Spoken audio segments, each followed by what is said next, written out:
হাদিসে বর্ণিত কিছু বাস্তব ঘটনা আমাদের হৃদয়কে নাড়িয়ে দেয়, যা শুধু বিস্ময়কর নয়, বরং অন্তরে তীব্র শিক্ষার আলো ছড়িয়ে দেয়।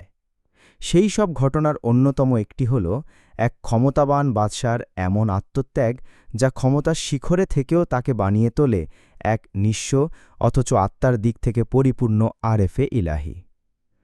বনি ইসরায়েলের সেই বাদশাহ ছিলেন হজরত মুসা আলাইহিওয়াসাল্লামের পরবর্তী সময় শাসন ক্ষমতায় আসেন।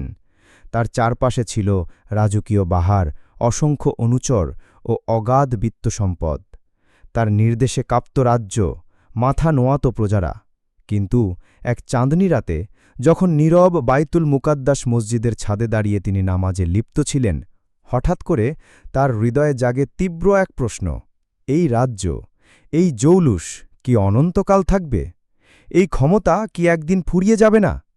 গভীর ভাবনায় নিমগ্ন হয়ে তিনি উপলব্ধি করেন, এই সব কিছু তাকে তার সৃষ্টিকর্তার ইবাদত থেকে ক্রমেই দূরে সরিয়ে নিয়েছে। ভেতরে শুরু হয় অস্থিরতা, কাঁপতে থাকে অন্তর। শেষমেশ তিনি এক অভূতপূর্ণ সিদ্ধান্ত নেন, রাজসিংহাসন, ক্ষমতা, পরিচয় সব কিছু পরিত্যাগ করে নিজেকে উৎসর্গ করবেন একান্ত আল্লাহর ইবাদতের জন্য।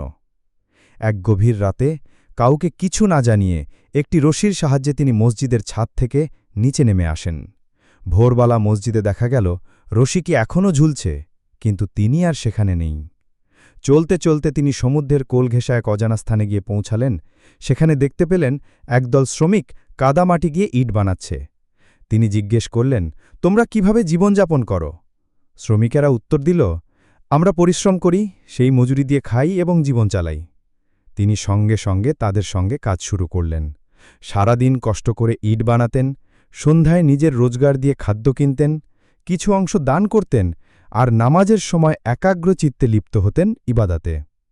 শ্রমিকেরা একসময় এই অদ্ভুত আত্মস্থ মানুষের কথা তাদের মহাজনের কাছে জানাল। মহাজন জানতে চাইলেন, এমন এক মানুষ যে রাজা হতে পারতেন, সে এত সাধারণ জীবনযাপন করছে কেন? 3 বার লোক পাঠানো হলেও তিনি দেখা করতে অস্বীকৃতি জানালেন। শেষমেশ মহাজন নিজেই তার কাছে এলেন। বাদশাহ দূর থেকে তাকে দেখে বুঝতে পারলেন কেউ হয়তো তার পরিচয় জানার জন্য এসেছে। তিনি পালাতে চেষ্টা করলেন, কিন্তু মহাজন তাকে থামিয়ে বললেন, আমি শুধু তোমার কথা জানতে চাই, ভয় নেই। বাদশাহ তখন ধীরে ধীরে তার জীবন কাহিনী খুলে বললেন, আমি এক সময়ের বাদশাহ ছিলাম, কিন্তু এক রাতে আমি বুঝে গেলাম এ দুনিয়ার রাজত্ব, বিলাসিতা, ক্ষমতা সবই ক্ষণস্থায়ী, আর এসব আমাকে আমার আসল উদ্দেশ্য থেকে দূরে সরিয়ে দিয়েছে। আমি বুঝে গেলাম আমার প্রকৃত কাজ হল শুধু আল্লাহর ইবাদত করা। তাই সব কিছু ফেলে এসেছি যেন কেবল তাকে খুশি করার জন্য বাঁচতে পারি। মহাজন বিস্ময়ে বিমূঢ় হয়ে গেলেন। তিনি বললেন, আপনি যদি পারেন তবে আমি কেন পারব না? সঙ্গে সঙ্গে তিনি তার বাহন থেকে নেমে পড়লেন এবং সেই বাদশার সঙ্গেই থেকে গেলেন। তারা দুজন একসঙ্গে নিঃস্বার্থভাবে ইবাদতে আত্মনিয়োগ করলেন, আর একটি দোয়া তারা সর্বদা করতেন, হে আমাদের রাব, আমাদের মৃত্যু যেন একসঙ্গে হয়।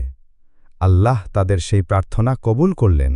দুজন একসঙ্গে ইন্তেকাল করলেন এবং তাদের কবর মিশরের রুমাইলা নামক স্থানে পাশাপাশি রয়েছে।